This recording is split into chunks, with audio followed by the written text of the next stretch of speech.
Flies in the Vaseline we are. Sometimes it blows my mind. That's always my intro for this relatively new podcast, Gen X Wasteland, and I welcome you to it. But I think I should perhaps start with saying God only knows what I'd do without you. Because yes, I think we should start. I just heard recently that one of the great artistic minds of our generation has passed. So I wanted to honor this individual, Brian Wilson of the Beach Boys. He passed today on June 11th. And indeed, I was never a Beach Boy fan, but without a doubt, again, songs like God Only Knows What I Do is an individual who tapped into something heavenly, something innovative, something new, and something transformative. And Brian, indeed, without a doubt, was a musical genius. And in this show, we talk about what is an American culture, art, or magic. And without a doubt, the Beach Boys exemplified what it is to be an American, what it is to have an American culture. And it's indeed a great loss. And Brian Wilson also exemplified the best and also the dark side of the 60s. He was a tortured soul, the wounded healer that I talk about. He was part of some dark undercurrents, a victim of so much powers and principalities, and he did what he did best. And yes, if some of you are wondering, Brian probably did know of some Gnosticism, as he was very familiar with the Gnostic god Abraxas. But we'll have more on this. And it's just good to honor his memory and his legacy and how it will be relevant to our show today. And with us, very excited to have once again, first time here, but many times at Aeon Byte, an individual who is an incredible artist, a scholar, and who's been invaluable in helping with my book, The Occult Elvis, and the upcoming David Bowie book, and that is Ronnie Pontiac. Ronnie, thanks for coming on, and maybe let us know your thoughts on Brian Wilson. Brian Wilson, since I grew up in Southern California, Brian Wilson was like our bard on a level. And I didn't identify that much with the music because when I grew up, I was getting more into metal and punk, and I was angry, very, very angry. And so that music seemed like a long distant time, but you heard it in the radio, you heard it in films, you heard it. Your girlfriends were playing the Beach Boys sometimes on a summer day, and you could hear these really truly, as you said, heavenly harmonies and these images of Southern California idealized. And so it gave so much of the mythology of what in the 60s it represented, that siren call of blondes on the beach in their bikinis and the palm trees, and we're all surfing out there in the water. And this was a lost paradise by the time I was a kid. Even the water was polluted, and I mean, it was so different. And we would hear stories about surfers. I knew people, older mentors who were surfers who'd gone up the California coast discovering beaches, and everything was pristine. And some of them were the first surfers to surf in certain areas. And that is so romantic, and it was so sad, and it made me so angry at the same time that this paradise had been lost. So by the time I was born, I'm hearing stories about it. But that's true of the 60s in general. And you mentioned his troubles with drugs and also his tortured life. I mean, his father was just one of those showbiz dads, and it's ironic that he was capturing such beautiful, happy music while he was being tormented. Mm-hmm. And he never really, I don't think, got over that. And like many, he sort of found parts of himself, but then lost himself in drugs. And that was also a lost paradise, by the time Gen X is growing up. I mean, I was always hearing stories from older people who were telling me about great drugs that I couldn't get. Like Quaaludes, or how great the acid was then, or this isn't Coke. We had Coke, it had rainbows in it, and, just like incredible stuff. And now it's, of course, 100 times worse when everything's laced with phenytoin and all the drugs are just basically meant to wipe you out. Yeah. But that still have this effect of deranging him. And then living in California, his Dennis getting involved with the Manson family briefly, and just all these disturbing things. He was such a kind of an innocent soul, I've heard from everyone who knew him. And the last thing I'll say about him is, I was thinking today about someone that I almost got the privilege of working with, David Leaf, who's an amazing documentarian. He did an incredible documentary on John Lennon, another one about James Brown, about how one of James Brown's performances prevented a riot. And we were actually going to work on a film about Bobby Keys, the sax player for the Stones and for lots of other amazing bands and musicians. It never happened, though. But he was a friend of Brian's, and he had done documentary work and helped in archiving and getting together musical archives, and would hang with him and go with him to public events or do panels with him. And so I did get to hear stories about Brian and about what it was like to work with him and to live with him. And one of the things that really struck me was just how he was just the creativity was very inspiring, I guess is what I want to say. So that, for example, things like he wanted to be able to write his songs with his toes in the sand, but he couldn't take the piano out on the beach.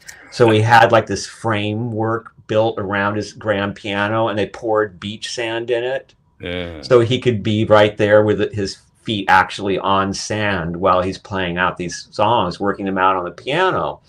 And or he would do things like he had like I think it was the beginning of one of the great Phil Spector hits on a cassette, and he would walk around his house. This is just one visit in a robe, and you would know where he was because he had just this loop of the beginning of the song, which he just thought was this brilliant, catchy orchestration, which it is. It's one of the great hits of all time. I think it's the hit by the Ronettes. Right. And so he's walking around and he's got this on loop on his cassette. So you know where he is in the house because you slowly hear this approaching, opening, and then it slowly goes away as he walks to the other side of the house. Now, it's amusing, but also the creativity of that. Like, for me, as somebody writing music, to think of, take up your favorite piece of music, some little tiny thing that just sends you, and loop it, and then listen to it while you walk around with everything you're doing. And, it just brought it to a different level. And I could tell you dozens of stories about that kind of creativity. Sometimes people try to use those stories to portray his madness, but I don't think so. I think he was really playful and really creative. Well said. Yes, I love the way you call him a bard. Certainly one of our American shamans, and invaluable. And then I'm thinking, God, symbolically, look at California. It's just getting hit in the face. The fires. As you know, I know people who lost their homes, including our mutual friend Maja Daou, which has just really hurt that area. Obviously, what's going on now, and from a symbolical, method, Brian Wilson symbolized, like you said, the halcyon days of California, the innocent times, and now you got that. So, I don't know. Are you doing the astrology charts for California? Because it's like, what else can you guys take?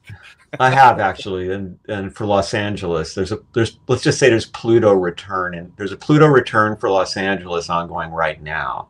There's also a Pluto return for the United States ongoing right now, which tells us that the United States and Los Angeles are connected in this heavily Plutonian way. And so in a way, Los Angeles is America's shadow.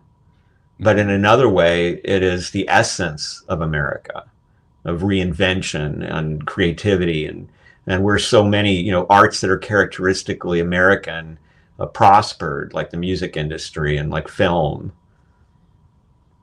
Very true, yeah. And sports even, the famous franchises, the Dodgers, the Lakers, the Rams. It's this weirdly archetypal American place. One of the funny things about it is that when I was touring and also traveling out of the country, I would talk to people who had a very outside the country, everybody was like, oh, Los Angeles, there's flowers everywhere and you can hear every language and the people are so nice. And then I'd be in the country and people were like, ugh, Los Angeles, I hate fucking Los Angeles. Or we actually had to tour with plates from Oregon, which wasn't much better. Like we would never take a van from California on the road because they would fuck with you, the cops, everybody, Yeah. you know. And even Oregonians don't Oregon like wasn't too good. California. No. Oregon wasn't too good either, but better. It wasn't like livid hate. It was just you're probably a doper, you know. Yeah, yeah, for sure. Yeah, and of course you include all the woes with Hollywood. So yeah, I hope Mm-hmm. something is in the air, and I hope people look at it cosmically and spiritually because that can fix things, and I hope things get better. Because yeah, it's rough. It's rough everywhere. And on a little side note, well, actually, I wanted to ask you, since you brought it up, why were you so angry? What drove your anger, Ronnie, as a Gen Xer? Oh, I had a bunch of reasons. We all um, do. yeah, I came from a family of Holocaust survivors, Mm, and almost all my family was wiped out. So everybody left was really weird and freaked and very distrustful of everything. And so my life started out being kind of like it was almost like I was living in Eastern Europe in LA because I mm, wasn't allowed outside this tight kind of control system.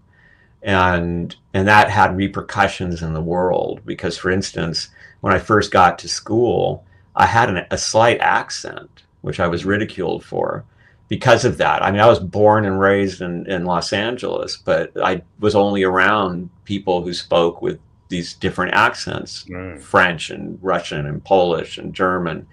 And and then, so first it's, I'm a runt getting beat up a lot because I have a funny accent. My parents are weird and like, a lot of being picked on for those reasons. And I just kind of caved into it. It was almost like a family inheritance because of what had happened to my family, been being bullied right to death in the concentration camps. And and then I discovered two things. One was aggressive music, and the other was what my version of chaos magic. I didn't know that that's what it was, but I was already into Austin Spare and Crowley when I was like in my, I mean, geez, 14 or something, and I put together from that reading this idea that was essentially chaos magic practice, and I became a nihilist. I decided that the world was pointless, that humans are a blight on nature and a curse on the planet, and that we were all doomed to be dead soon. And I wanted to share that message with everyone that I could, and like really be the ultimate uh, Debbie Downer You're like for Russ for Cole in True Detective season 1, right? from The exact Matthew from McConaughey. my generation. I wanted to be the guy who said, "No, man, Yeah, there's I knew no plenty of answer those. to Yeah, this." yeah. Now that turned into a band that was, I mean, racist. Honestly, Mhm. we were fascist to a degree. I certainly was. I was a student of fascism and Ebola, and at that point, and I I had this concept of this like nihilist band with this Mhm. super aggressive music that would talk about all these issues that nobody was talking about. I mean, in a weird way, it's like this slight echo of Trump shit. Like it's really weird, and it was like catnip. I mean, all of a sudden we had this huge following of like pissed off rednecks and bikers, and two different very powerful Yeah. biker gangs became our security. So I went, like around 18, I went from being the kid that had always been beat up at school to having bikers beating up people they thought that I Mhm. probably would want to have beat up, and which a power trip. It's just, my ego just Yeah. went crazy, and we had our shows would sell out on weeknights, and there would be like basically riots at the shows where the cops would be fighting with our bikers, and that made even more people interested. And So I was feeding on this anger at this point. It was giving me power. It was giving me girls, which I wasn't even that interested in, because I was like, I'm, yeah, you're a physical need, let's Yeah, not get too personal about biological role. this, Yeah, right? And I'm here to, let everybody know how fucking wrong they are. That's a sacred task. of course. And so my whole world became anger. I mean, even down to, it's so funny, like, because we had such a giant following. I mean, the music industry was like, it was very funny because they hated us because we were obviously all wrong. Just, we do not want to promote this, but man, look at the crowd, look at the liquor that's being sold, right? So the clubs would have us back, even though there were this violence going on and shit. And I was a criminal by then. I was a thief. I was violent. I used my car as a weapon of mayhem and pulled a knife on a bandmate, and I mean all kinds of shit. And I got really lucky, Miguel, because I was headed for something bad. I mean, Tamara, for those who don't know, my partner and wife and bandmate and partner in all things, she always says that the band should have been called Another Altamont, because that's like what we were headed for. Yeah. And I was certainly, going to OD on something. I mean, I used to, I mean, dude, I was 18 and I could put away like 10 zombies and barely feel it. Wow. Yeah, I was drinking a lot. And so what happened to me was, Tamara, which I was at this notorious club. I'm standing there, all in black, smoking a black Russian cigarette, looking at everybody hatefully. And, I was there with my drummer, who was this guy whose idea of a fun afternoon used to be Fridays in Sun Valley, meeting the local football team at the burger joint and then getting into fist fights that people would bet on. And he won them all. I mean, he was a really violent, frustrated guy, but what a drummer. He was like really into Bonham. And I mean, Mm-hmm. Vernon, wherever you are, he's long dead, but he was one of the great drummers that nobody got to hear. And so dedicated. To give you an idea of our shows, and the Blood Oath, he would take a razor to his knuckles before the show, just slightly, he knew just how to do it, so he'd be able to drum. But then at the end of our set, he would throw his sticks away and he would slam his hands down on the cymbals and blood would spray. Oh my God. Oh, the audience loved it. What Iggy Pop used to do, just cut himself in front of you. Yeah. So yeah, we were like so different from everything else that was going on in the world at that time. So there we were, and the only reason we were at this club was because we were trying to find my guitar player, who was smart enough to get the hell out of the band when he saw how crazy we were. And but he was the guy who wrote all the riffs. We needed him. He was like this proto, metal punk, dude who came up with these heavy riffs that were minory and really evocative. And so Tamara was there with a friend who had dragged her to the club, and she had gotten into a situation because of this friend, where this whole band of these 5 guys saw that she was innocent. She was, in the sense of, the ways of a club like this, these kind of, and she was somebody who didn't have the confidence to withstand being bullied into whatever they wanted. And she could see this happening, and she knew that she didn't have the strength to fight it off, and she was terrified. She didn't know where this was going to go. And so she picked me, of all people. And the funny thing is that the guy who ran the club saw her looking at me as she was considering asking me for help. And he walked up to her and he said, "Stay away from that guy. It's bad news. That guy is really bad news." And so I was outside in the rain smoking a cigarette. The club closed, and she walked up to me in desperation and said, "Please help me." I'd never had anybody approach me like that, asking for a chivalrous response. Like I was just, and something in me woke up, and I just said, "All right, what's going on?" She explained it to me, and that made me angry. I was like, these assholes, and so. And they came, when they saw that I was there, They were like, "Who's this guy?" And they were trying to intimidate me. My drummer came out. It was still 5-on-2, so they thought, we got this. And then they tried to strand. Oh, this is beautiful. So we're trying to leave the club, right? And they get right in behind her car because they're going to follow her. She has to go where she's going because of this friend of hers.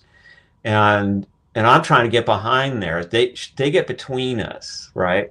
And then as the light changes to get out of there, they wait. And then when the light fully changes back, so I've got a red, they take off. Mm. They're gonna leave me stranded in the parking lot. So they didn't know me, man. I took off against the red light right into traffic on Sunset Boulevard. I didn't give a shit. Everybody's honking and they're swerving everywhere, and got right behind them. So it did turn into a confrontation that night, and they understood what they were dealing with, and they backed off.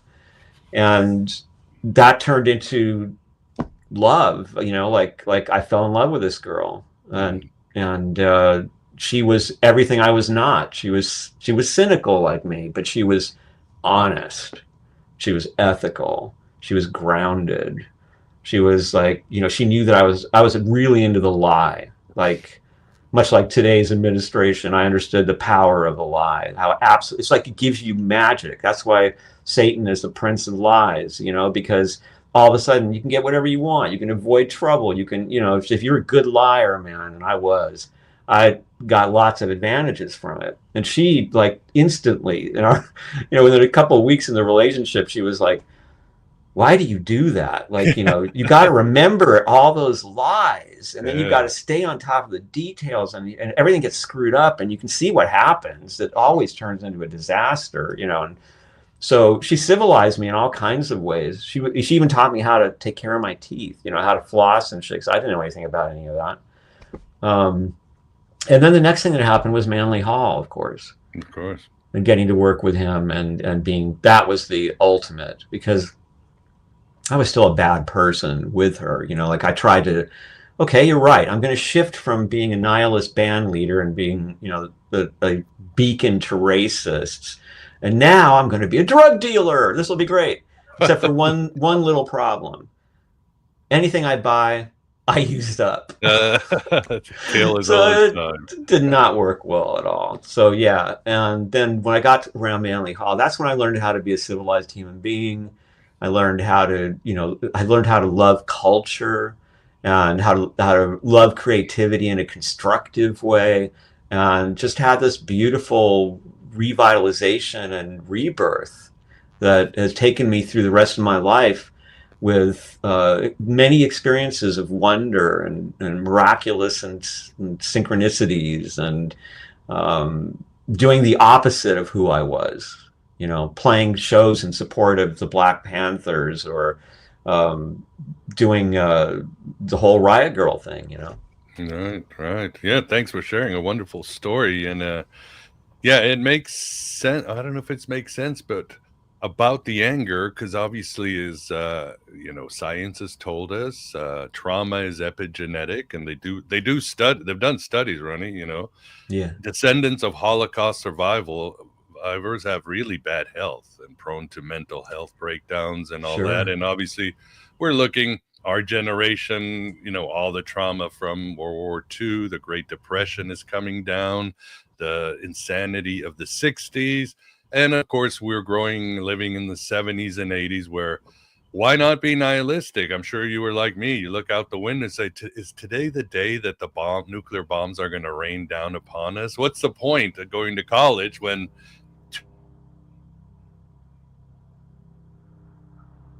We seem to have lost our host. Well, there was a point, friends, in going to college in those days, and it was basically to get laid and get a higher quality of drugs. And that's why many people went to college in those days. I went to college in those days, but I didn't last very long, because my anger, my nihilism were driving me into doing something, and knowing that there were bands out there that I could be a part of. I just lost you. Sorry about that. But it's kind of windy today. But anyway, as I was saying, yeah, we knew the game was rigged. We knew that the country was being drained, as you were talking about California and other places. The world was being polluted. We knew things were bad, and that this country was taking a really bad turn. So it makes sense we would be angry because we knew we were kind of effed, right, Ronnie? I think so. I think the other thing was that, especially for kids who were not, how do I put this? So at all the schools, you had some kids who, for whatever reason, maybe they were more sophisticated, they were cooler, they were better looking, their parents didn't give a damn what was going on. Whatever it was, they were getting laid and they were taking great drugs. And there were a whole bunch of us that couldn't really get either one of those things going, or at least not on that level, the level that we wanted to be on. We wanted to be free too. We wanted to live rock star lives, and they were doing it in high school. So I think that's part of it. I mean, I think Wilhelm Reich is very correct about the origins of fascism. Mm-hmm. I think that the frustrated orgasm or the unnatural sexuality that comes from turning sex into something dirty and guilty and sinful, that is a primary driver of anger and the drive to make people conform and paranoia about what people are doing out there. And part of that paranoia is, though no one ever says it, that they're out there having more fun than you do. So, I've been moving around in all kinds of circles in my life. I've been around very wealthy people, and I've been involved with the very poorest people, doing things with Food Not Bombs and playing gigs to support all sorts of efforts to help people who are homeless or otherwise, women who have to flee from bad marriages and take their children with them, shelters for them, those kind of things. We'd always try to play shows that benefited somebody. Right. And so I saw how, like, I'd be among the wealthy, and even though they could buy whatever they wanted, and friends I had who, were wealthy in school, they had sex, they had drugs, they were jealous of poor people who they thought were having a way better time than them for some reason. Like they got to do all these things. They were free, I guess is what it is on some level. And then on the other side, I would find kind of the same thing, where you would find people who didn't have much money, and they were looking at the world of the wealthy and imagining what kind of sex and drugs and things were going on there, and feeling very left out. And I think that this way of generalizing that has been going on in America for forever, I mean, since the beginning, I think is a natural human, unfortunately, characteristic. But it creates these false circumstances, and it exasperates what's wrong. And it often, and I think we're seeing this today in a big way with incels, you lose the desire to reinvent yourself or to look at it as your own problem. Because once you look at it from that angle, when you say, okay, this is my issue, like I'm the one who's having trouble getting laid, my parents are all over me, you look for solutions in a way that is going to find them, instead of being defeated before you start. And for many people, they were defeated before they started because they were raised as Christians, and they were taught that to do this is sinful. And so they were fighting their innermost programming, and as Reich pointed out, they were suppressing something that's as natural as breathing, or any biological function that has to happen for us to stay healthy. And a note on the epigenetic stuff, which I've dealt with all my life, it's basically we are shy of a gene, and we just flood with cortisol. That's it. We live life in kind of a high stress mode. Yeah. That's one of the great gifts that Manly Hall gave me. I mean, I've been super healthy all my life, and I'm quite calm. I know how to calm myself down if I need to, and have been able to establish a stable baseline. And that came through philosophy, meditation, culture, art, and all the things that Manly Hall opened in my world. And also, I have to say, through love from Tamara, who provided this great example. She's also a triple earth person, so grounded. I'm all air and fire. And so she, when she did yoga, when she became a martial artist, even those skills would teach me things about how to deal with stressful situations. And so it is something that you can overcome. You can actually sort of rewire yourself. I will always be dealing with the excess cortisol because I didn't grow a gene, Right. but I can deal with it. I even know how to flush the cortisol in a safe way and all those things. So I'm using that illustration too to say that's me personally wrestling with a situation, as opposed to me, reading the papers and going, oh, wow, I'm screwed. And so staying Right. engaged with life is what I'm talking about. And for many people, I think in the 70s and the 60s too, man, not everybody went on the hippie ride. Not everybody wearing bell bottoms was doing the things that hippies were doing. And and so we were, at least speaking for myself, I'm assuming that you and some of our listeners were like us. We were kind of not invited to the party. Yeah. And when your libido is frustrated that way and you're seeing like these, and by the way, I mean, the girls of the 70s and 80s, I mean, they were just stunning and so kind of sexual and just and this was new in the world. The 60s girls kind of broke it open, but the 70s and 80s girls, they kind of ran with it. And so to be left out of that, you were like, geez, the whole world has been, like completely prude for all of human history. And now all of a sudden, here are these California girls that Brian was singing about, walking around in their skimpy clothes with these smiles on their faces that say that I'm missing what I want, right? So I think, but we had the ability to reinvent ourselves. For me, even though it was a very negative thing, that band, and I'm so grateful forever that no one got seriously injured from what was happening around it. But still, I reinvented myself, Mhm. and I went from being a bullied runt to being somebody who had lots of girls around. And I mean, girls were how I had food and liquor, and that I had different girls on different days for that kind of stuff. And I had bikers who thought I was great and were completely in my corner and would throw their fists up in the air at my gigs. And um, that was reinvention.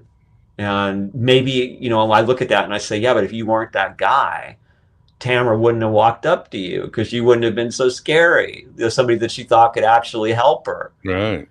So then, I was able to enter the next stage of my life and lose the negativity as much as I could. A long process that continued long after I left PRS, and that was one of the beauties of Riot Grrrl, because that, in every way that PRS and Manly Hall changed my life and deepened my understanding of life and of the world. Riot Grrrl just revolutionized a whole side of me that it's men don't know. I mean, you don't really know. I mean, these days we have a somewhat better idea, but back then, I mean, men neither knew nor cared what was going on with women. They didn't understand that most women were living lives of unbelievable despair and histories of abuse, and I mean most. I mean, a shocking number of women, at the very least, in relationships in which they were subjugated instead of being able to blossom into their full personalities and capabilities and creativity. And being in Riot Grrrl, I was able to see, one, how amazing these were mostly girls, but let's say women, because there were women among them as well.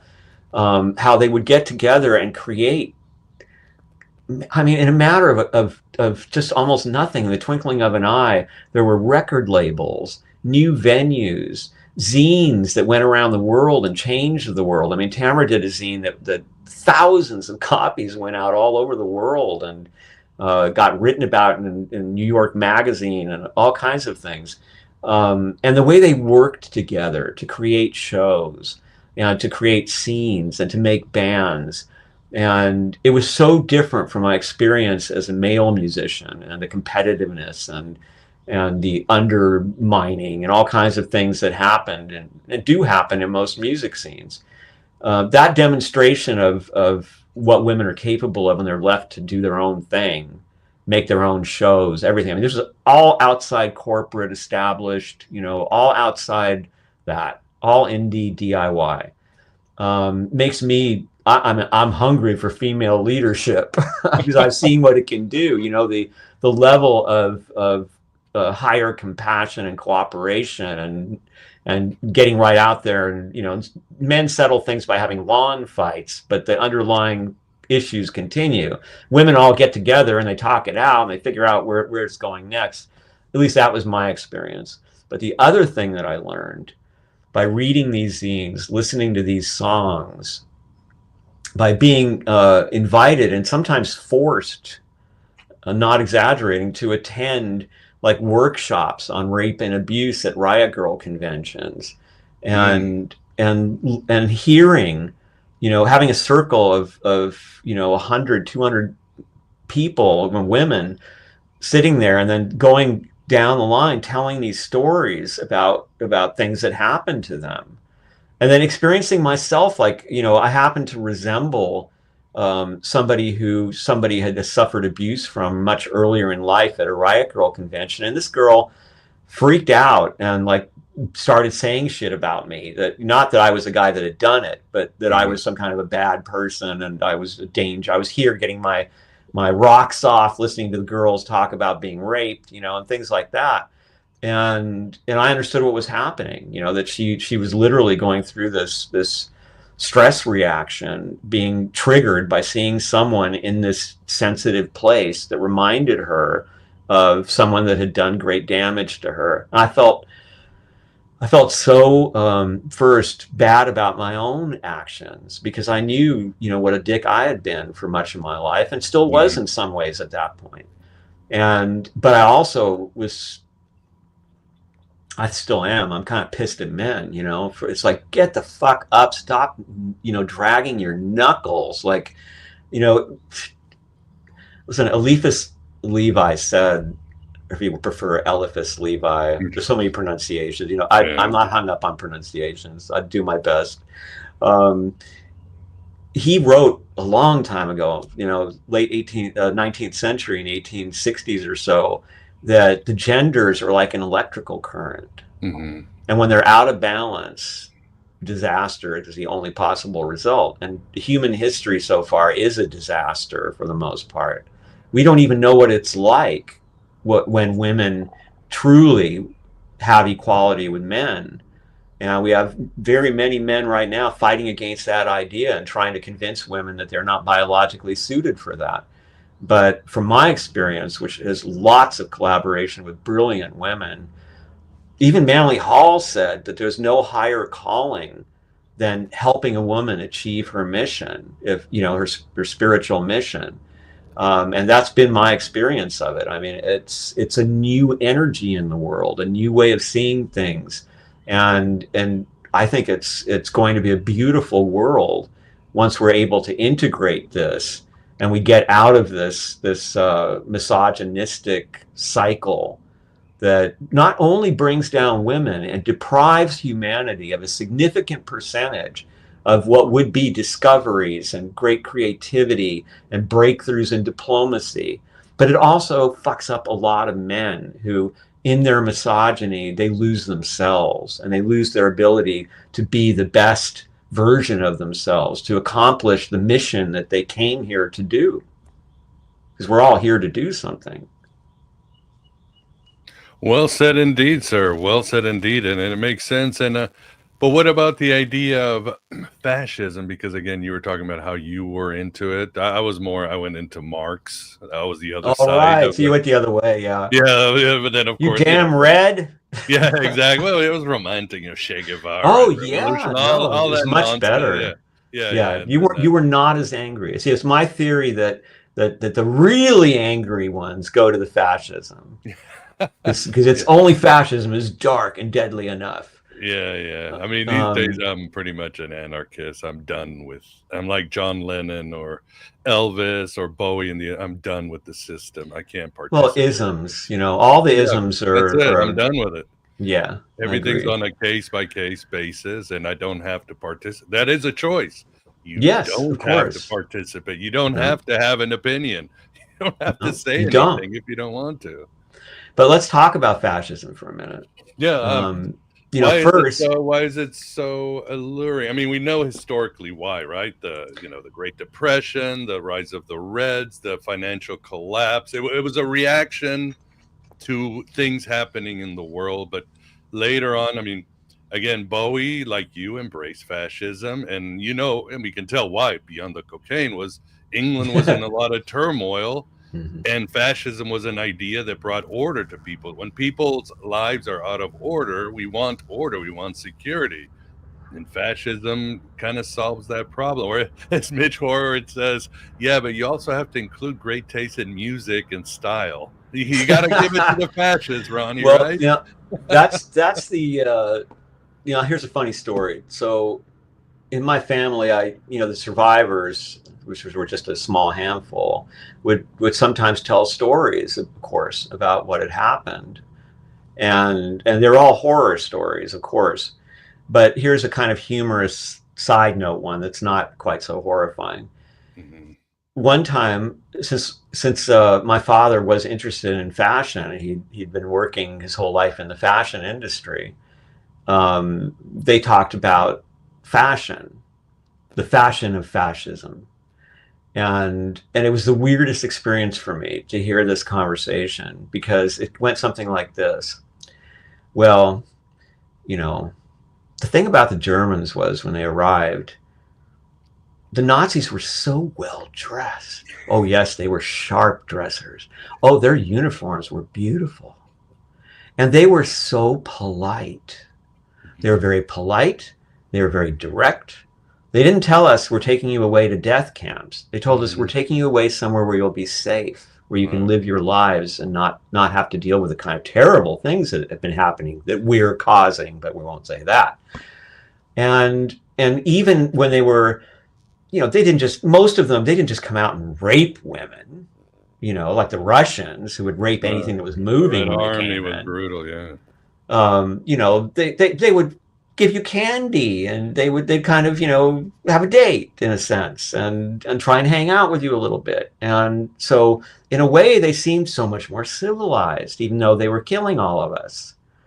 Um, so there was a way that the Nazis presented themselves that had this kind of carriage of nobility, and, as you say, excellent style, excellent taste, Impeccable, yeah, great impeccable music. taste in music, Wagner, Yeah. and so, now that, to me, I don't think that's what's at the heart. I mean, Nazi Germany is a whole nother story. This is the result of the Allies being sadistic after World War One, and forcing the Germans to live through something that they never should have gone through. Fortunately, America learned that lesson, and you see that with Japan and Germany after World War II, a very different approach was taken. It was understood, we can't punish the people who've already had all their cities bombed to rubble and have been punished enough.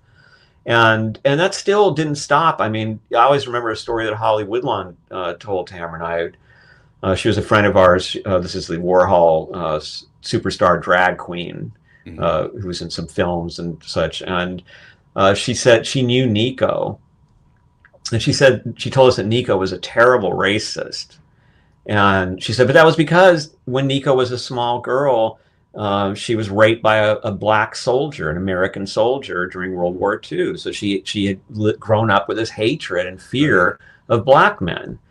And so Germany, so it didn't have a perfect, after World War II either. But compared to what they did with World War One, where they caused this incredible inflation, where it took a barrel full of money, a wheelbarrow full of money to buy bread or something, Right. and they knew that was happening, and they were letting it happen. That's just sadism. That was a very wrong way to approach curing what was wrong with Germany. I think fascism since then, to begin with, now, because of what happened to the Nazis and the example provided by them and by Hitler, to be a Nazi is this sort of negation of everything. Like, I know they're the losers. I know that but they were right. They were right. You got to be a special kind of dick, okay, honestly, to like look at that and go, yes, that's what I identify. I did. I was like, the Nazis were right. The Nazis were right about my own people, I felt. Right. And so this is a kind of, but it's a feeling of power. That's what I got out of it. Saying things Power. like that, feeling things like that, looking like that. Because I would wear all black, and I would sometimes wear little bits of Nazi paraphernalia here and there because the bikers did. Hmm. And I saw the reactions. It was a really quick way to get rid of people that I thought were not worth dealing with.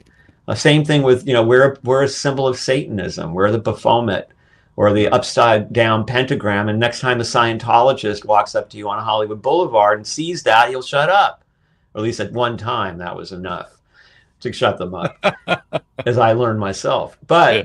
But so you get this power. You're intimidating to girls, but you look sharp. You have confidence. You know everything. You know who's wrong, who's right, what's going on, and you're willing to back it up with fight. You're going to fight if you have to. You stare at every guy that walks by you like, yeah, say something to me, right? You're like a brown shirt, or even more, the SS. That's who I was all about, the SS. Mm. So this is, I think now it's about people who feel deeply powerless, lost Yeah. in this society, left behind, scared of what's, this incivility that is going on everywhere. They don't like where women have gone, like how women have become much more mercenary, much more self-presenting, as they've had to adapt to the changing conditions of our culture. I remember hearing stories from, I've got a dear friend who was a sound man, road crew, road manager for so many bands, like Iggy and the Stooges, New York Dolls, Mhm. Aerosmith, on and on. And he told me once that there was this moment in time where he said when he first got involved with this stuff and he was touring with bands, the girls who came to the shows and were the so-called groupies, although they weren't even called that, were just girls who liked the music and wanted to hang out with the musicians. And if they liked each other, they might get together. But then he said there was just 1 year it happened. They turned into like professionals. Like all of a sudden, the women that were there, they looked different. They were super made up. They were trying to hook a rock star so that they or get pregnant because they wanted to get money. And they had a whole shtick that they were doing, and they had big ego, about who they were, because they were going back to high school and saying, "Hey, I fucked Steven Tyler over the weekend. What were you doing?" And he was disappointed because he was like, it was so sweet before that. It was like a bunch of bohemians getting together and Yeah. finding each other and encouraging each other, and then it turned into this like mercantile thing where they're selling sex and we're giving them status, um, and then this sort of blew out of control. I mean now, between the culture that is taught even young girls that that are botoxing at 16, some of them, because they've got to look perfect, and Yeah. it's so different from the naturalness that bringing up Brian Wilson again, that he was idealizing this was what made these California girls, these American girls, so sexy, was that they were natural, and they were so natural that they could enjoy sex Mhm. because they appreciated it just like men do. And that was considered an American thing, and it was revolutionary. And of course, these days, the rumor in all the foreign country girls is just, oh, American girls. Even I recently saw a very famous guru I won't mention who was accused of saying things like, American girls spread their legs the easiest, and it's changed from the idealization of these liberated girls and the heaven that they open for men and for themselves and for culture into this kind of dismissive, attitude like I had when I was starting out as a fascist, where I was like, oh, now you're attracted to me. Yeah, well, I can use you for Right. what I need, but no, you don't get in here. That's a whole nother thing. We're men.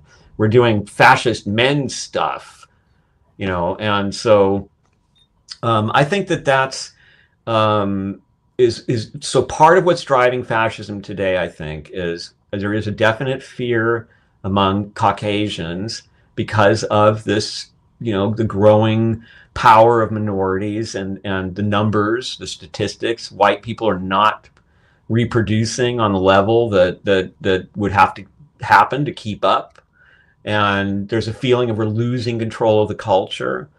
As I said, they're frustrated because they look into the world and are like, oh my God, these women are so, competitive and mercantile and transactional. And these are, I open my heart to you and you crush me and laugh at it and post it on TikTok. And, which is rich revenge, boys, let me tell you, for what we've done to them forever. And we would do better to enjoy and appreciate that humor than to get all freaked out and clutch our pearls about it, because we've been doing stuff like that to them since, going way, way back. And I think that there's this sense also of issues that kind of ran away with everybody, right? Like the trans issue. I have always been supportive. I mean, when we were in Riot Grrrl, we were supportive of trans. Holly was like one of the first famous trans people, really. We always, we're like, it's freedom. You be who you are, who you want to be, and we spent so much time in West Hollywood. This was like, this was normal. I mean, we saw all kinds of gay people, and they were wonderful, and we learned so much from them, the creativity and the way, the unity, I mean, the way, the support and the creative ways that they would protest, and all these wonderful lessons about life. We were like adopted almost, Tamara and I, at one point. It's like we were like West Hollywood's official straight couple, and so seeing now how that turned into this bitter divide at the center of the country, and trying to understand on both sides, what's going on here. Why are you're both doing, you're both doing things that are leading to hatred from the other side, and it. Why? How is this getting into the bloodstream of our politics so strongly? There's not that many trans people in the country. Let them be themselves. That's how I see it. Well, part of that is because they became a political agenda, right? Even if it was well-intentioned. And I think it was for many people. But once you start to try to force people to be tolerant, you try to force people to accept diversity, this is felt as tyranny among people who don't agree with you. And so we seem to have lost this ability to be tolerant within a sense of American diversity. And now we have battles going on where everyone's trying to convince the other side that they're just dead wrong. And you can't really do that because people have different contexts. If you're coming to some of these issues from a strict Christian point of view, you're going to have a certain point of view. Yeah. And to try to, demand that person behave in a certain way, I think is counterproductive myself. And I think it's used by others. All this division is used by people who are power hungry and who are only interested in achieving their own ends because of their own pessimistic expectations about the future, the tech bros, etc. And then since we don't have our unity, the strength of the American people, to understand and to appreciate that when we together see that we're being played, see that we're being manipulated, and then we wake up to it, which we have done over and over again in our history, then beautiful things can happen. And I'm hopeful. I mean, I do believe in opposite, reactions to actions, and seen this all my life in politics. One side pushes really hard, Then it and moves to one side. Yeah, well, they create the reaction. we've seen it a million times. Yeah. So now what's going on right now is such an extreme pushback coming from Opus Dei and the Heritage Foundation and the Catholics and the evangelicals. That roughly, let's call it 39% of America that is in this kind of bubble of culture that they understand exactly what has to happen. They're the pilgrims, like they know the only way. They're going to run the whole show. And I think that side of the American psyche has always been here, but it has not learned the lesson, because what's happening right now is going to provoke a reaction from the liberal side or whatever is going to replace it, in the same way that MAGA displaced GOP. Something's going to come up on the liberal side, and it's going to use all of these precedents that are now being established against the people who established them. But Ronnie, can I stop you right there? I think Sure. when you said MAGA, I think, and I'm going back to my Marxist days, to class warfare, because I really think that's the answer, even though I'm no longer a Marxist. It really is about the haves and haves not in its economics. Because people say, well, how did MAGA rise? Because people were hungry. They were losing their jobs. The Rust Belt was wiped out. And it's statistically a reality that the middle class and the working class are going down.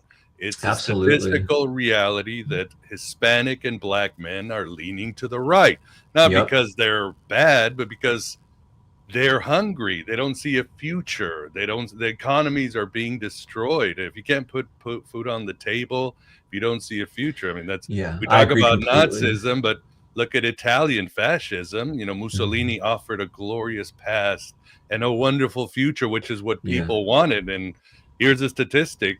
When the Italian fascist government had a lot of Jews were welcome in the Italian fascist government because they wanted a future. It's so I think that's the part that we have to be careful, because again, if Americans don't see a future, young men, young women, different colors, all that, that's nothing. People want to eat and they want something for their family. I think, that's well, the way. I mean, I agree with you. I think that Clinton's policies that offshored so much manufacturing definitely created the conditions for this to happen, no doubt. But I also think you cannot underestimate the really powerful misogyny, racism, and homophobia in this country. We have a tremendous tradition of all three of them.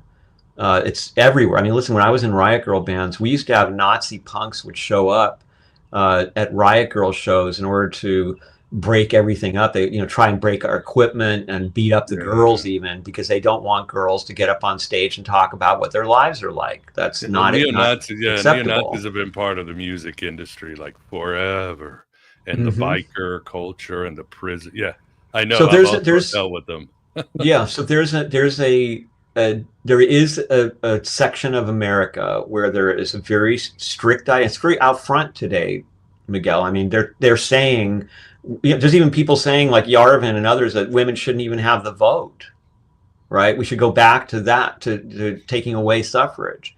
And there are people who are saying statements about, women will learn to be quiet because God wills it. I don't even want men to vote. I don't want democracy. I hate to tell you.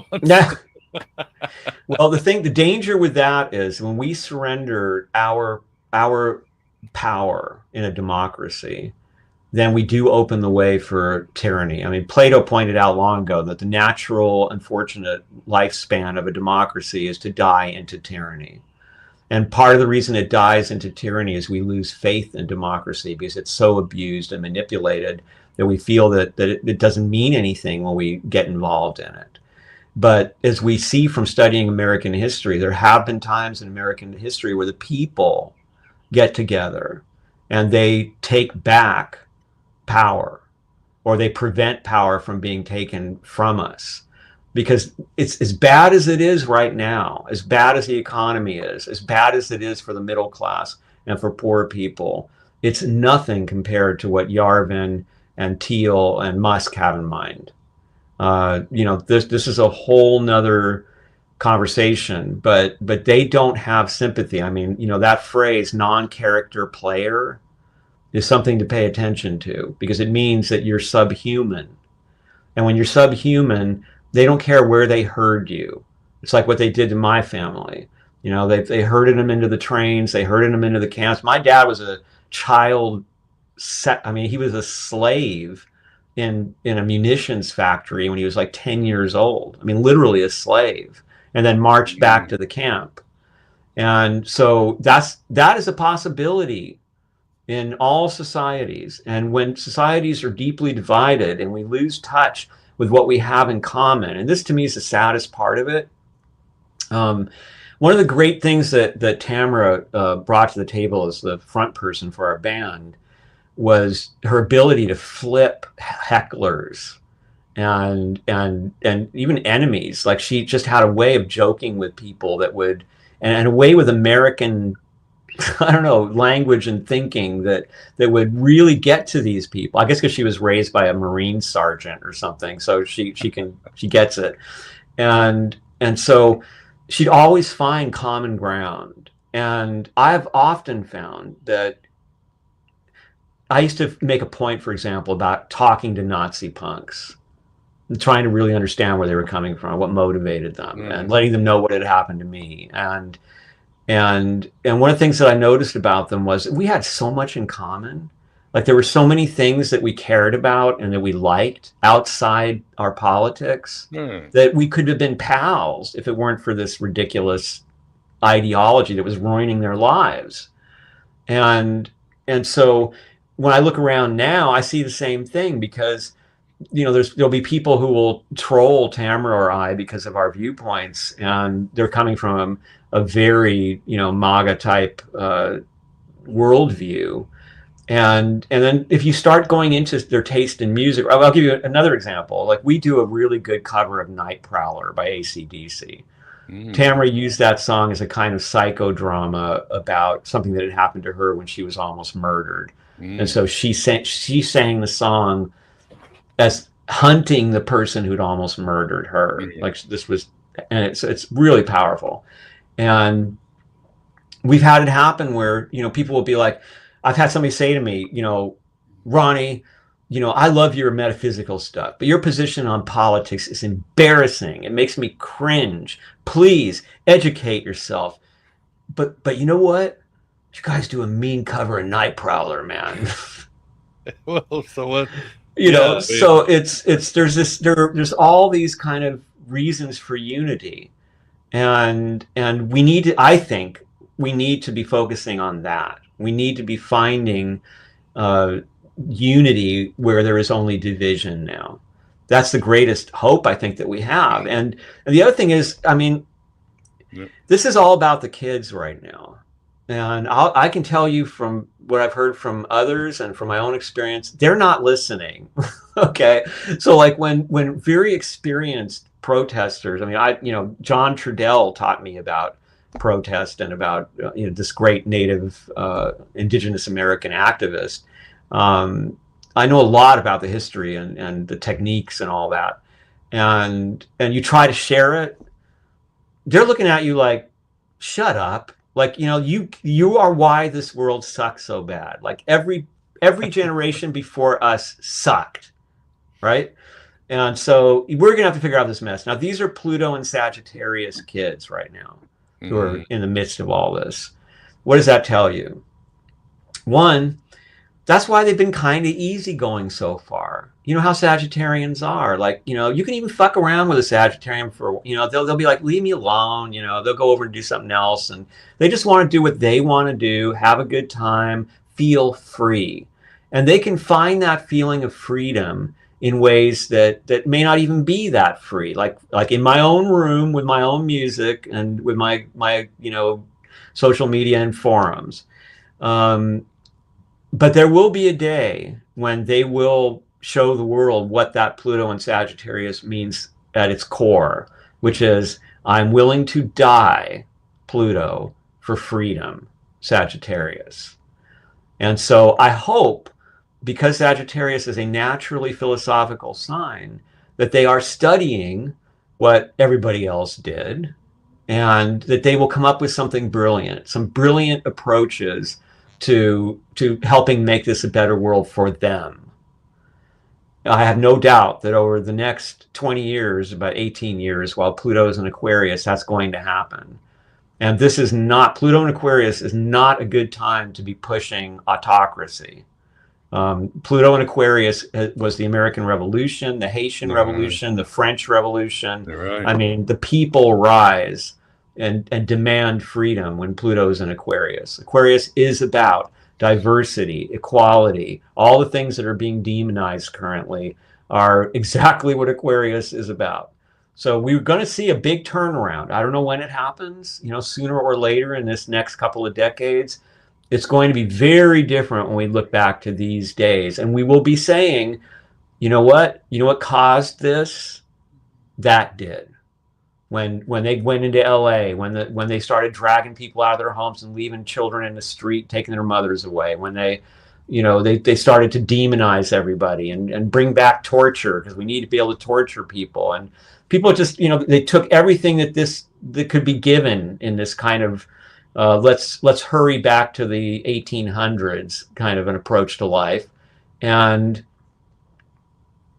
people are reacting. People are thinking. People are forming unions. People are getting together to decide how are we going to deal with this. And that's going to play out over years as the decisions that are made now in reaction to this. There'll be new politicians that never would have been politicians had it not been for all this. There'll be new music. There'll be all kinds of things that never would have happened if it had been business as usual. And most of it will probably piss off MAGA to no end, because they have kind of done the same thing that they were so angry about, which is you're pushing your culture on me. You're telling me how to act. Listen, if I want to say I don't like trannies, I want to use the word fag, that's my right as an American. That's how I grew up. And now it's going the other way, right? Now it's you've got tats, or that means you're a gang person, or I mean, dude, I know somebody who committed suicide on Facebook because she was being deported by the Trump administration. Okay, because she was brought here as a baby, but her parents never did the official paperwork, and she was being deported to a country where she knew no one, did not even know the language. And rather than face that, and as a form of protest, she live streamed her own death. Good Lord. And she was a dear friend and an amazing person, and never should have happened. Really a very important member of the music scene, the alternative music scene in Los Angeles. That's the kind of impact that's being had. Now that's rippled through, it begins with a feeling of futility, right? You start out going, oh my God, there's nothing I could have done about that. There's nothing I can do about this. But then it kind of ekes its way into, what can I do? And I think everybody should be thinking that at this point, especially Generation X, because the thing about us is we are there's all the memes that go around about us, right? When the zombie attack comes, right? Exactly. It's like they're the ones. And the thing is that we now have this reputation, because we do act like this a lot. Like, we don't give a fuck. Like, fuck you, fuck all the other generation. I'm not interested in any of your bullshit. Forget it. And people think, well, that's how they've always been. No. Generation X, not at all like that. The underground scenes during Generation X were the most incredible and political and activist scenes. They were amazing. What happened to punk rock with Generation X, with bands like Los Crudos and all kinds of other bands, Bikini Kill and the rest, opened up worlds for people that transformed lives, including mine, and really changed many, many cultures. And there were, rock for choice happened with Generation X. and all these other major efforts to um, bring more diversity, bring more. Yeah, I'll give you an example. I mean, since we're mentioning Riot Grrrl and people don't talk about it, especially men, because men have so little experience with it. Um, so the reputation of Riot Grrrl, of course, is white college girls in the Pacific Northwest playing minimalist pop punk for the most part. Right. In Los Angeles, my scene, my Riot Grrrl scene, where I kind of fledged, um, this was mostly women of color. It was totally working class. And it was more male friendly, by the way, because here in LA, I could be a part of a Riot Grrrl chapter as a boy. You couldn't do that in the Northwest for the most part. They didn't want any men around.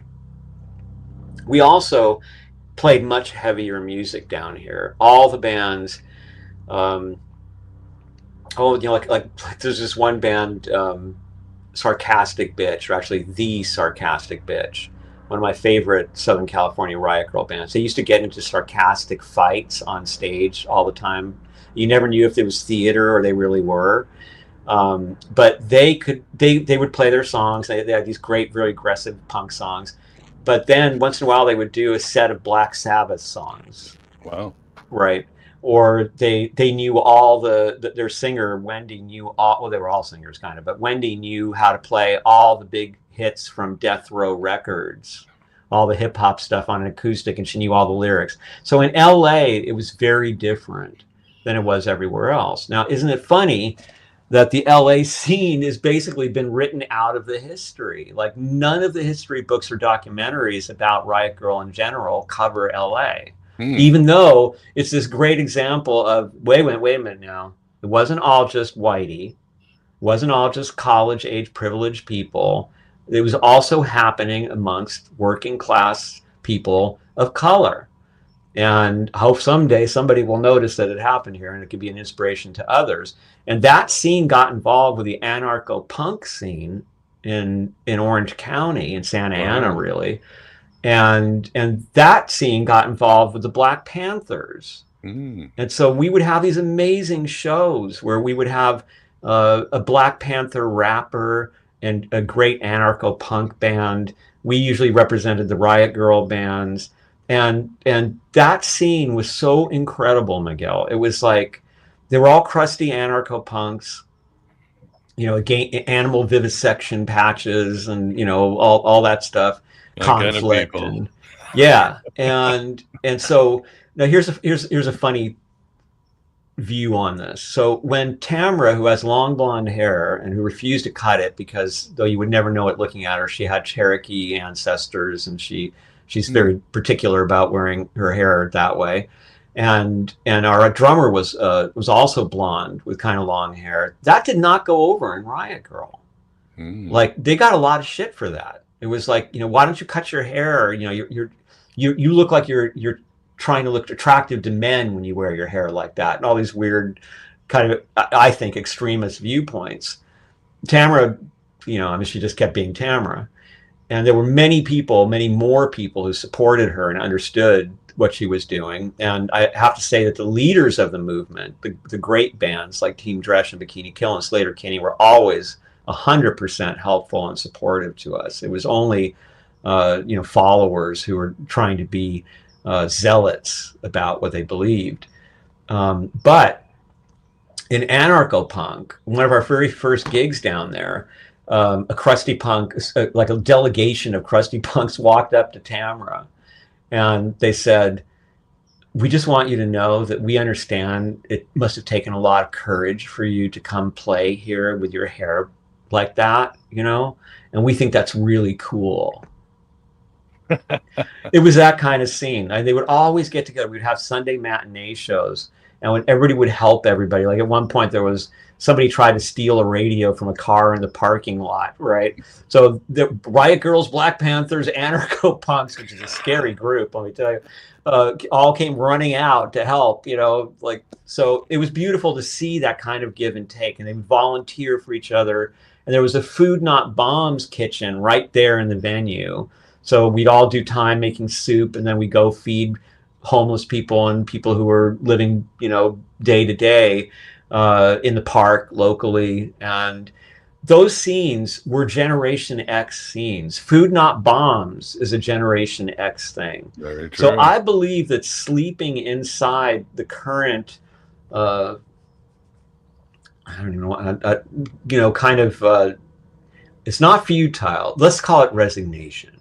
Yeah. Sleeping inside the current Generation X resignation is the potential for unbelievable commitment and for actions and ideas that could really tip the scales toward freedom in our country, because that's what Generation X is about.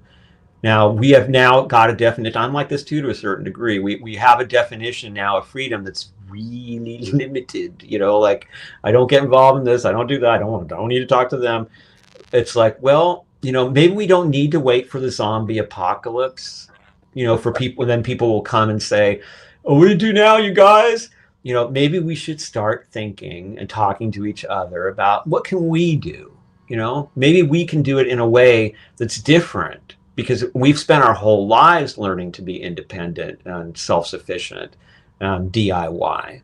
So what could we contribute toward getting rid of this? Because whatever side you're on politically at the moment, this sucks. Like, this division, the terrible economy, that it just gets worse whatever we do. I'm sick of old men in office. I'm so freaking tired of it. I mean, it's like, I'm sick of the culture, by the way, which is still looking back to the 20th century, is still constantly recirculating and recycling ideas instead of innovating. Tamara and I were talking about this just the other night. We were saying, you listen to the Beatles or Pink Floyd's Dark Side of the Moon, and the gear they were using was so primitive. Mm-hmm. They've got, like, I heard stories, about how they would have an 8-track machine on one side of a big room, and the other one, like, way out, and I'm talking about 8-channel recorder, and then an 8-track on the other side of the room. So the tape would have to travel like 20 feet. So that's how they got echo. Love it. And so doing all that stuff and having to mix like the 8 down to 1, and then use the other 7, and then mix that down to the 1, and then, okay, today the whole world's at our fingertips. You like John Bonham's drumming for Led Zeppelin? Great. You can have it for a couple bucks. Mm-hmm. We can make up anything we can think of. In fact, AI will make it up for us if we're inclined to go that direction. And yet everything sucks. It's boring, it's repetitive, and in the sense of doing what has already been done so often by so many others. Where's the new ideas? Where you remember they said that Apple phones were going to kill the film industry because all the movies would be made by kids on using phones? Right. Let's do it. Let's make all these things happen. Let's use this technology in a way that changes the world. And I think that Generation X has that potential. And that wasteland that we've been talking about, the irony is that I'm here in LA. It's beautiful out. All the neighborhoods are quiet. There's hardly anything going on. There were some things burned. There was some violence. There was also dancing in the street, and people blowing bubbles, and food trucks that pulled up and fed the cops. And, but when you turn on the TV, especially, or you go into channels like X, or you go to places like Fox or Newsmax, you're going to think that the city's in flames. And I did get messages from friends in other places and in other countries going, "Are you guys okay? What's going on there? The whole place is, burning. It's a riot." 11 million people are dying in the flames, right? Right, exactly. So ridiculous. Or the way that even, that recently the president said, that and this is a senile moment, but he said that Newsom was responsible for a lot of deaths, in the protests. It's like, nobody died, man. Nobody even got that injured, as far as I know. People have been really fairly peaceful. And yet you would think that the zombie apocalypse was already happening in LA. And so I'm like, good. Okay. You see that zombie apocalypse on TV? Now, Generation X. This is our time to shine. We've been predicting this forever. I mean, we've been, this is what we said was going to happen. One of my favorite things in a sad way is we played with lots of musicians. Tamara and I was high turnover band. We're sort of the ultimate punk Spinal Tap. But we did but I get messages every once in a while from people, and people from the anarcho punk scene or the Riot Grrrl scene, and all they say to me, and I've gotten a bunch of these, is, "What was it like to have been right all along?" This is what we predicted, and here it is. So I think that Generation X hasn't finished yet. We're not done, and a lot of us think, between the kids who are like, "You're old. You're like all the other ones. We see no difference between you and the boomers. You're all the same." And the boomers who never accepted us ever at all. And most of the millennials, I think, grew up fearing us more or less. The older brother you didn't want to mess around with, don't bother him. I think that, it could be our time to shine.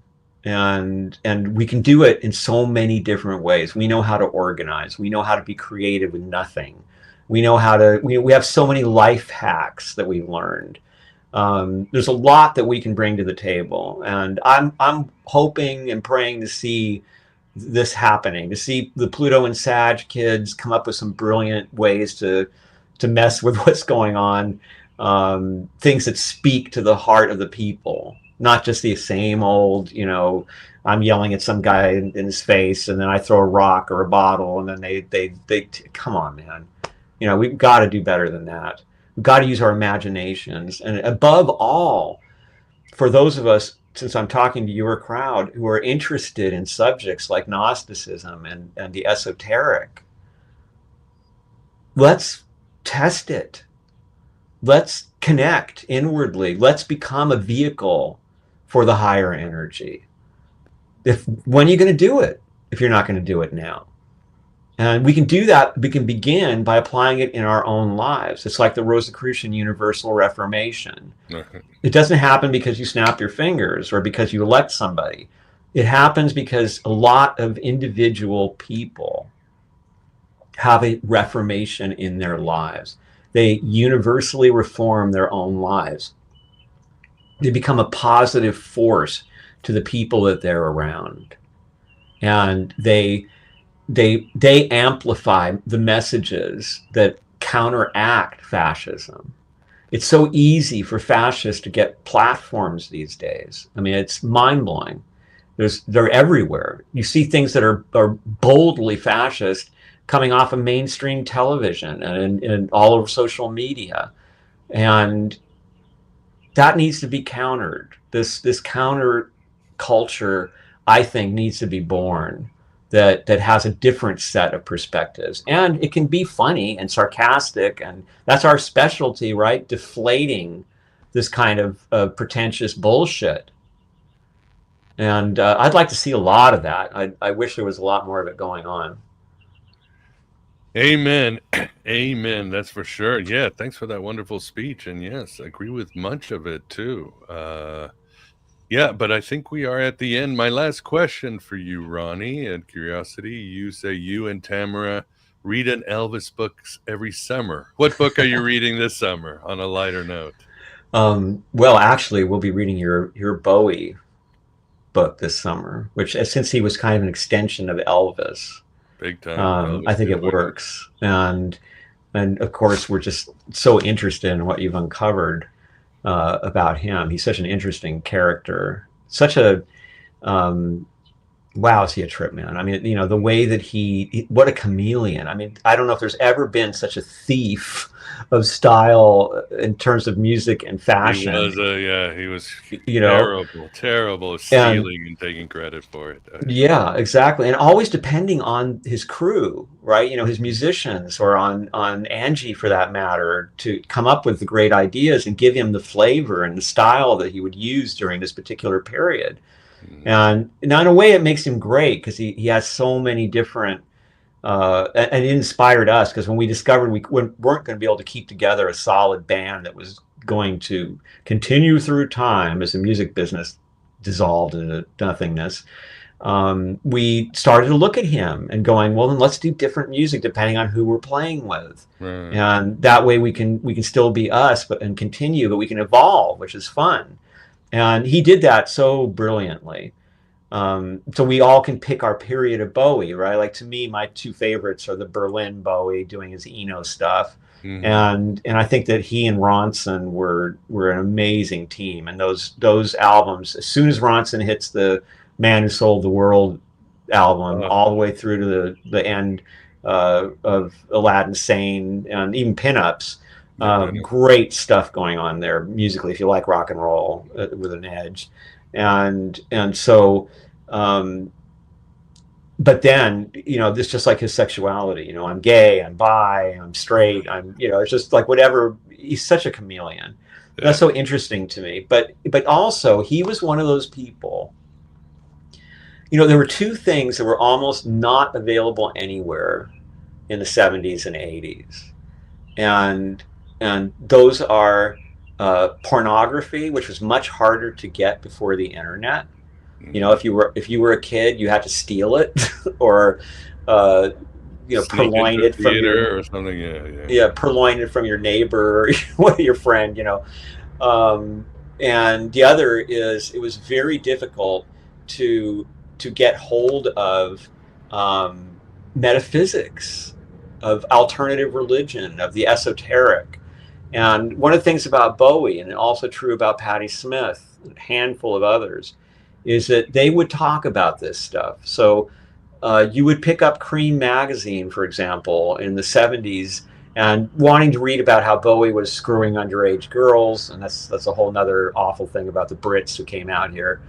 But they would also have something in there. He's sitting by the pool at the Tropicana on the lounge talking about the Tibetan Book of the Dead. Yeah, and you're a kid, and you go, experiences and all that. And you go, okay, Tibetan Book of the Dead. What the hell is that? And then lots of kids got into things like that through him, or through Patti Smith, who had Rumi and Rimbaud listed as in her thank yous, I believe. And there again, you're like, in fact, she would constantly talk about Rimbaud in particular. And so you started to go, who's this Rimbaud guy? And you check that out. Where would you run into Rimbaud in the San Fernando Valley in the 80s? So I think that he had that psychopomp quality, where he was in some way an initiator who was opening this bridge between worlds, not only in terms of esotericism, but also in opening up the gay world.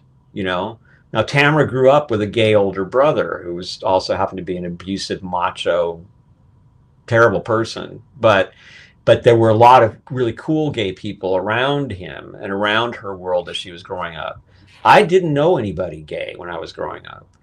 And among all the things I hated when I was a fascist, gays were way up there. I had no reason to hate them. I really don't know why I did, but I had reasons to hate. I've been beat up a lot because of where I lived and stuff by black people, by Mexican kids. So it was like, I became a racist.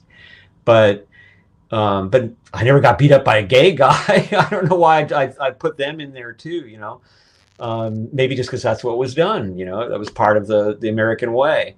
And through her, I started meeting all these incredible gay people and started to have gay people in my band. And I realized, wow, what have I been missing? The talent, the humor, the style. I mean, they're so, they cut my hair so great. It was like all these things that were wonderful to be around. And they opened up that sense of possibilities. So if you had never been around gay people, you might first encounter aspects of gay culture through Bowie. If you had never been around esotericism, Bowie would drop hints here and there about, even back then, about what he was into, even in his songs once in a while.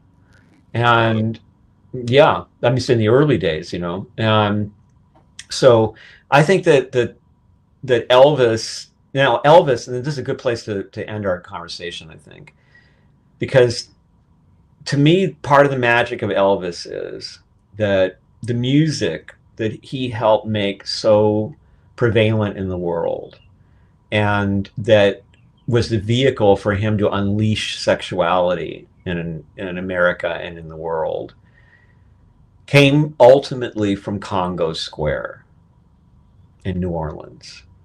And for those who don't know, Congo Square, essentially what would happen is, like, on Sundays, once a month or every weekend, depending on how tolerant the authorities were, the slaves in New Orleans would gather, and they would bring drums, and they would make music, and they would dance, and it was just a way of letting off all that suffering and anger, and reconnecting with their ancestral roots. Mm-hmm. At first, it was fought, and we have historical records of, like, Southern women fainting at the sound of it, but then New Orleans decided, now some white people are showing up to watch and to listen, and why don't we make this a regular thing? It's official. We'll put it here in Congo Square, and it'll happen on these days, and then it's all good. And that is where jazz was born. That's where rhythm and blues was born. That is where rock and roll was born. The most characteristically American creation in the arts, and ultimately leading to hip hop and all the way beyond. And so here's Elvis, who's not far off from the Congo Square days. And he's going to juke joints, he's going to churches, and he's hearing this music that's infused with Congo Square, with African esoteric spirituality expressed through music. Mm-hmm. And there he is, feeling that message that it brings to us, the joy of life, the sexuality, the vitality of it all, the celebration, and then transmitting it, even though his hips weren't shown, on TV for all the world to see, and to set the girls screaming because they'd never seen a boy act like that before, and killing off that, to a degree, not ultimately as we see today, but that whole, like, crew cut American guy. I got a monotone voice. I don't get too into anything, and I am a North American dad in training, and which is great. I have friends like that. I mean, I love them. But when the whole culture goes that way, you get the 1950s, and you get a stultifying, stagnant world.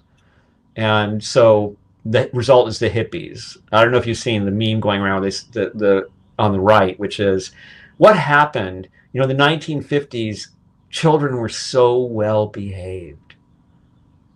Yes, they were. And they grew up to be crazy ass hippies running around naked, taking every drug they could get their hands on. You forgot that part, Yeah. So I think Elvis connects directly to that spirit of African spirituality. For sure. And of African, call it metaphysics, because this was meant to bring transcendence. These drum beats had specific uses. They could be healing. They could be very, very powerful tools for not just self-expression, but for affecting your own life. And that's what the music is. That's what Elvis did. When you hear that recording, It's All Right, Mama, and he's got that high-pitched, almost coyote voice going on there, and the way that music, that breathlessness of the music, that's Africa restoring for America the joy of life, the celebration of fertility and of creativity and of existence. And I think that's what you find in Elvis and in Bowie.